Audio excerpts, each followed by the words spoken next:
नमस्कार, आप देख रहे हैं द नेटिजन न्यूज। मैं हूं आपके साथ पूजा। ये रुक करते हैं आज की बड़ी खबरों की ओर।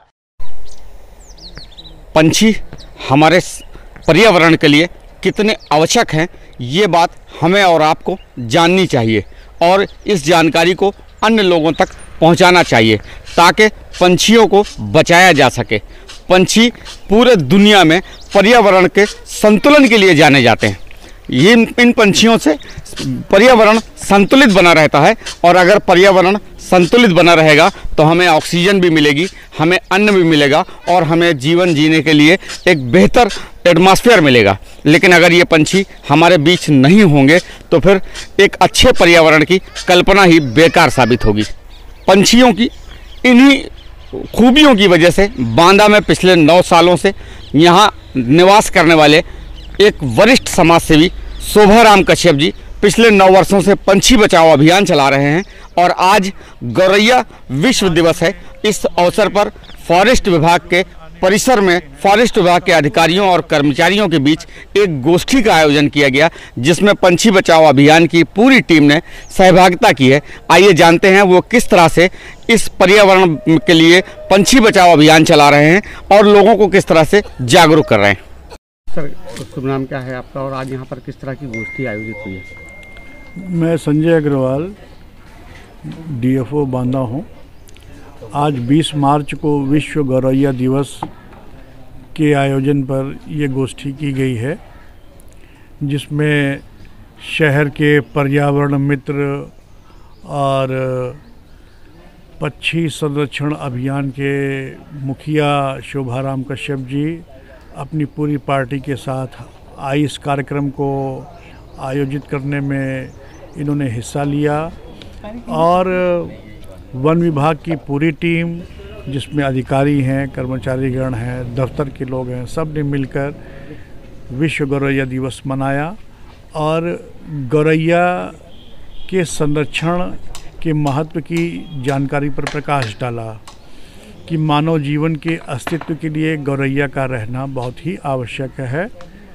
पहले गौरैया घरों में रहती थी, आंगन में घूमती थी,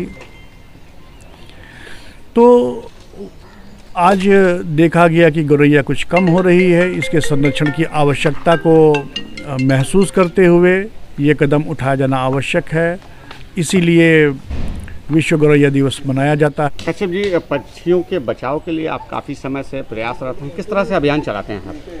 ये अभियान हम लोग मूल रूप में गौरैया को बचाने का और साथ में और अन्य पक्षियों को बचाने का और जीव जंतु बचाने का ये संदेश लेकर जाते हैं। राष्ट्रीय तिरंगा वितरण समिति के जो सदस्य हैं, मैं उसका संयोजक हूँ, कि हम लोग खाली अगर जाकर बताएंगे तो लोगों को लगेगा कि एक खाली बताने चले आए। तो हम लोग लकड़ी का एक घोंसला और एक पानी का पात्र लेकर जाते हैं विद्यालयों में, सरकारी ऑफिसों में, बंगलों में, बागों में और भी जो समाज के जागरूक लोग हैं उनके पास, कि उसे लगवाते हैं और ख़ास तौर पे संदेश देते हैं और ये बताना चाहते हैं कि पक्षियों को बचाने के प्रति लोगों में जज्बा जागे, भावना जागे, पर्यावरण का संतुलन हो, जीव जंतु बचें, यह भाव है।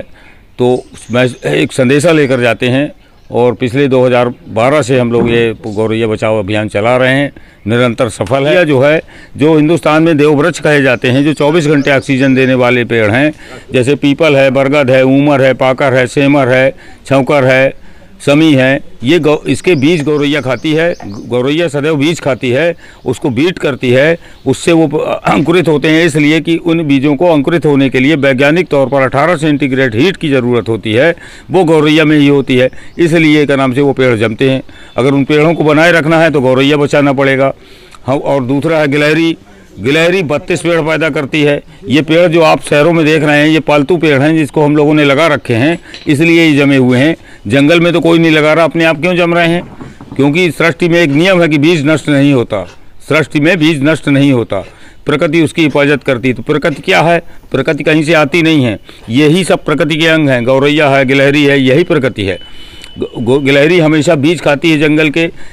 आज हम लोग का नाम से फॉरेस्ट ऑफिस के ऑफिस के सभागार में खड़े हैं। तमाम तरह के जंगली प्रजातियों के भी पेड़ लगे हैं, इसलिए यहाँ तमाम प्रकार के जीव जंतु, तमाम प्रकार के पक्षी आते हैं। धनेश चिड़िया आती है और भी बहुत सारे पक्षी जो शहरों में नहीं आते, यहाँ आते हैं। गिलहरी बहुत बड़ी मात्रा में, गिलहरी उस बीज को खाती है। बीज को वो ज़मीन में खोद के गाड़ती है। गिलहरी की यह प्रवृत्ति है कि वो इसलिए गाड़ देती है कि मैं बाद में खा लूँगी, और वो भूल जाती है, इसलिए कि ये काम दिन भर करती है। वो बीज गड़ा रहता है और बरसात में जब पानी नेचुरल बरसता है तो वो बीज अंकुरित हो जाता है और वो पेड़ बन जाता है। इसलिए अगर देखा जाए सारी सृष्टि में सबसे अधिक बड़ा वृक्षारोपण का काम अगर कोई करता है तो गिलहरी करती है। उसको भी पहला नंबर दे देना चाहिए। हम मनुष्य तो नहीं देना चाहते, सब नंबर अपने पास रखना चाहते हैं, उनको एक भी नंबर नहीं देना चाहते, जबकि रियल यही है। कोयल बचाती है, कौवा बचाता है, गीद बचाता है, ये सारे लोग बहुत ज़रूरी, सारी चीज़ें बहुत ज़रूरी हैं। इन सबको बचाना है, इसकी अहम जिम्मेदारी हम सब लोगों की है और सारे मनुष्य जाति के लोगों की है, क्योंकि जितना लाभ, जितना उपयोग हम लोग इनके द्वारा किए गए फल फूल, लकड़ी, छाया का उपयोग करते हैं, उसके लिए हम कोई वापस रिटर्न नहीं करते। यह हमारे लोगों की ईमानदारी नहीं है। पुनः हम लोग ईमानदार हों। अगर हम जंगल से कुछ लेते हैं तो जंगल को कुछ दें, प्रकृति से कुछ लेते हैं तो प्रकृति को कुछ दें, और यह संकल्प हम लोगों का है कि हम लोग प्रकृति को देंगे, क्योंकि प्रकृति से हम लोगों ने बहुत सांस प्राप्त की, स्वास्थ्य प्राप्त किया, फल फूल प्राप्त किया, अन्न प्राप्त किया। सारे जीव एक दूसरे पर निर्भर हैं, इसलिए सारे जीवों की रक्षा का भाव होना चाहिए। ये बात फिलहाल अभी के लिए बस इतना ही। लगातार खबरों के लिए आप देखते रहिए द नेटिजन न्यूज। नमस्कार।